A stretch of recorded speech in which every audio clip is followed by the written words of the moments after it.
नमस्कार, मैं हूँ राजेश श्रीवास्तव।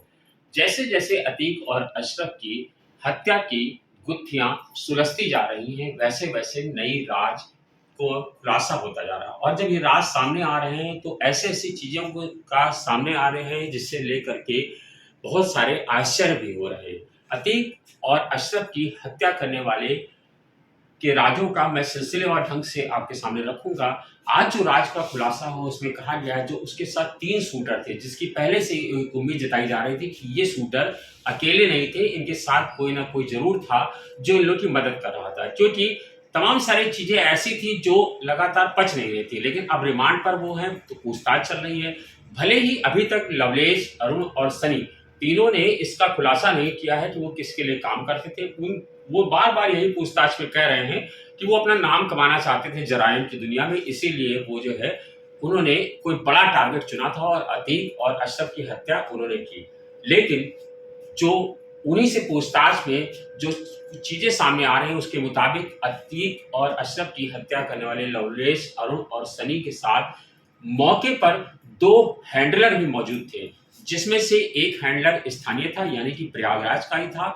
उसे इलाहाबाद की चप्पे चप्पे की जानकारी थी, कहाँ पर कौन सी चीज मिलती है, कहाँ पर क्या होटल है, कैसे कॉलिन हॉस्पिटल पहुंचा जा सकता है, वहाँ की एक एक गलियां, वहाँ की एक एक राज का उसे पता था और वो पल पल जानकारी दे रहा था, जबकि दूसरा हैंडलर बाहर का था। लेकिन दोनों हैंडलर इशारों से मौके पर मौजूद रह करके भी, यानी जिस जगह पर अतीक अशरफ की हत्या हुई वहां पर भी मौजूद थे और वो इशारों से बता रहे थे कि किस तरह से मारना है, किस तरफ से अतीक अशरफ आएंगे, कहां पर तुम्हें जाना है, कैसे क्या करना है।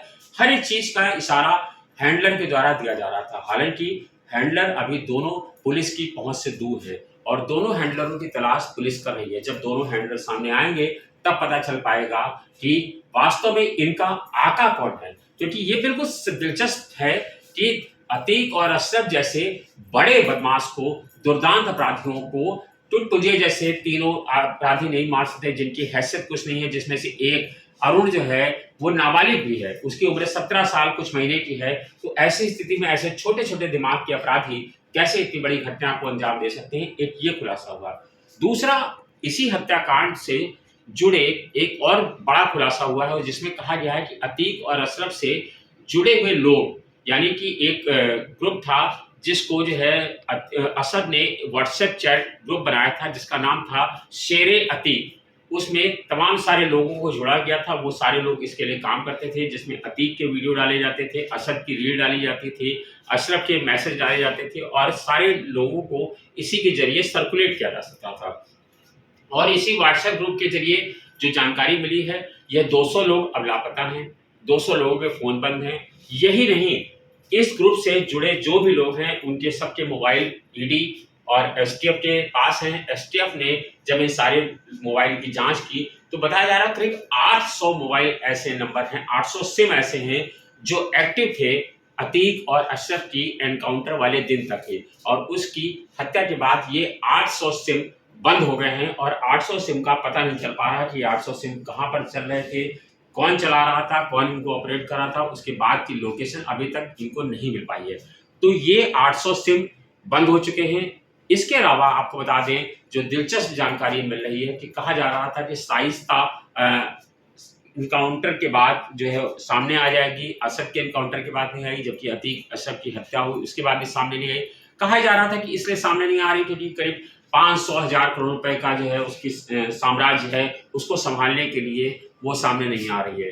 तो उसमें ये जांच में सामने आया है कि गुड्डू मुस्लिम और अतीक की पत्नी शाइस्ता दोनों साथ साथ हैं, जहां भी हैं दोनों साथ साथ हैं, क्योंकि दोनों को पता है कि किस तरह की संपत्ति का कौन सा ठिकाना लगाना है। हालांकि बहुत सारी संपत्ति पर जेसीबी चल चुकी है, बाकी जो बची हुई है वो भी सरकार ने जब्त कर ली है या जब्त करने की प्रक्रिया में है। सरकार ने एक गठन बनाया, एक आयोग का गठन करने की कोशिश कर रही है। एक जो बनाया जाएगा वो ये मंथन करेगा कि जो अतीक और अशरफ की जो संपत्तियां हैं या उनके गिरोह से जो कब्जाई गई जमीनें हैं या जो जबरन अपने नाम लिखा ली गई, उन जमीनों को किस तरह से गरीबों में बांटा जाएगा, इस पर प्रयास चल रहा है। लेकिन उसके पहले हम आपको बता दें, असद को कहा जा रहा है कि अतीक और अशरफ जब जेल में थे और उनके बाकी दोनों भाई नैनी जेल में और लखनऊ जेल में बंद हैं, तो उसके बाद पूरे गिरोह का संचालन शाइस्ता और असद कर रहे थे। और आपको एक और दिलचस्प जानकारी दूं कि यह अशरफ ने असद को पूरे लखनऊ और प्रयागराज की जिम्मेदारी दी थी।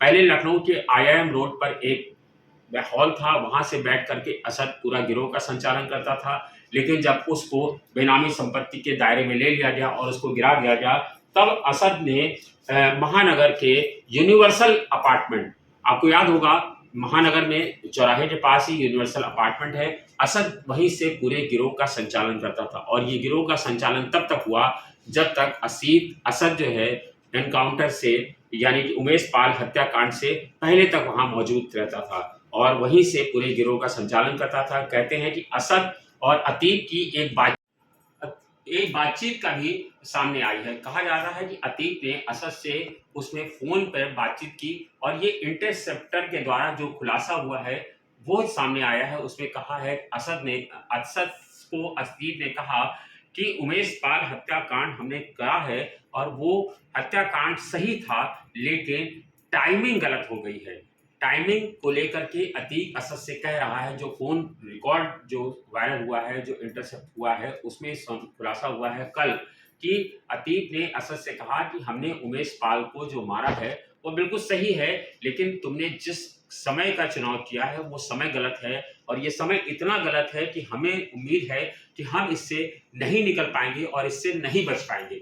ये जो बातचीत है ये आखिरी बातचीत है अतीक और असद के बीच में। उसके बाद ये एनकाउंटर होता है असद का, और अतीक को साथ भी जिस तरह की चीजें हुई सबके सामने है।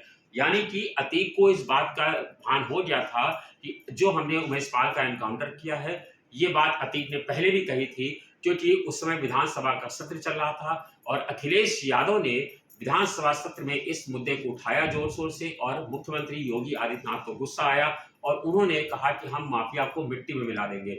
वहीं से ये पूरे गिरोह का काउंटडाउन शुरू हो गया और अतीक अशरफ का काउंटडाउन शुरू हुआ, जो आज इस स्थिति में पहुंच गया है कि अतीक अशरफ अब इस दुनिया का अतीत बन गए हैं और वो जमीन के नीचे हैं, 4 फुट गज के नीचे हैं और वो अब इस दुनिया में नहीं है। इसके अलावा आपको बता दूं कि अतीक ने असद को, या अशरफ ने असद को लखनऊ की जो जिम्मेदारी सौंपी थी वो किस तरह से गिरोह का संचालन कर रहा था, आज मैं आपको पूरी एक पड़ताल से अवगत कराऊंगा।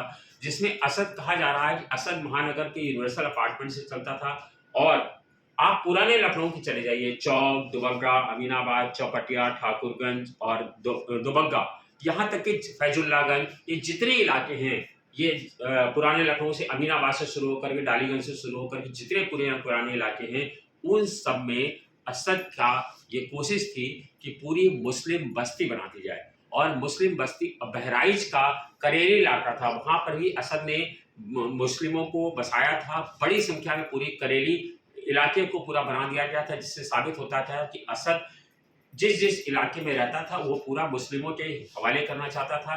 वो बड़े लोगों की जमीनों को कब्जा कर लेता था दबंगई से, या फिर लिखवा देता था औने पौने दाम दे करके, और वो जमीन मुस्लिमों को ही, मुस्लिमों बिल्डर के माध्यम से, और उसके बिल्डर जो है उसके निशान, उसके जो समूह था जिसके माध्यम से वो काम करता था, करीब 25 बिल्डर ऐसे थे जिसमें से काफी बड़ी संख्या में लखनऊ के थे। मोहम्मद मुस्लिम भी उसमें था, जो अभी STF के रिमांड पे है। उसने जो जानकारी दी है उसके मुताबिक इन सारे इलाकों में कई सारे अपार्टमेंट हैं, कई सारे शादी घर हैं, मॉल हैं, मेडिकल स्टोर हैं और शॉपिंग मॉल हैं, जहां पर असद का पैसा लगा हुआ है और असद इन्हीं जमीनों के मार्फत एक बड़ी रकम वसूलता था। और अतीक और अशरफ और अपने गिरोह के वो लोग जो जेल में थे, अपने भाइयों के लिए वकीलों को मोटी मोटी फीस देता था ताकि वो केस की पैरवी कर सकें और इस केस की पैरवी करके उन्हें जेल से बाहर निकाल सके।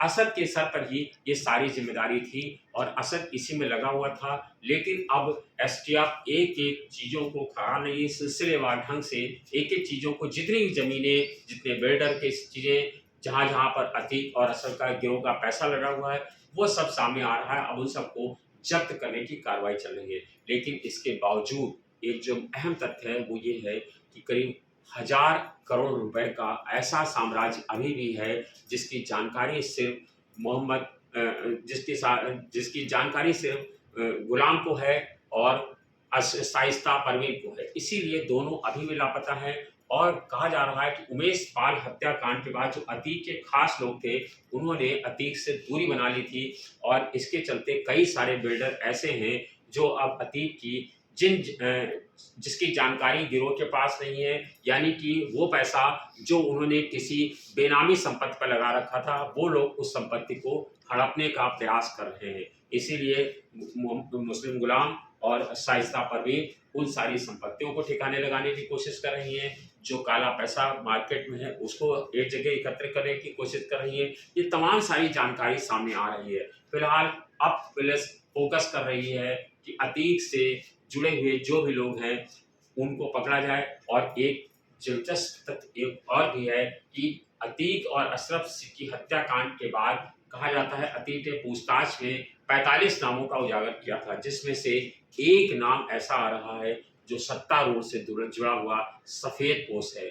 और कहा जा रहा है कि कहीं वही तो अतीक अशरफ की हत्या का जिम्मेदार तो नहीं है, क्योंकि वो एक बड़ा नाम है जो सत्तारूढ़ से यानी कि भारतीय जनता पार्टी से जुड़ा हुआ नेता है और सत्ता में बड़े पद पर विराजमान है। इसके चलते ही तमाम सारे अन्य सफेद पोशों का भी नाम लिया गया है और अब पुलिस की जांच इसी के इर्द गिर्द घूम रही है कि कौन ऐसा था जो अतीक और अशरफ की हत्या करा करके अपने आप को सुरक्षित महसूस कर सकता था। सवाल बहुत सारे हैं, इन सवालों का समय सिलसिलेवार ढंग से जवाब देगा, लेकिन जो चीज़ें अहम आती जा रही हैं हम उनको आपके सामने रखते जा रहे हैं। ये जानकारी आपको कैसे लगी, इस पर अपनी राय जरूर व्यक्त करिएगा। धन्यवाद। जय हिंद।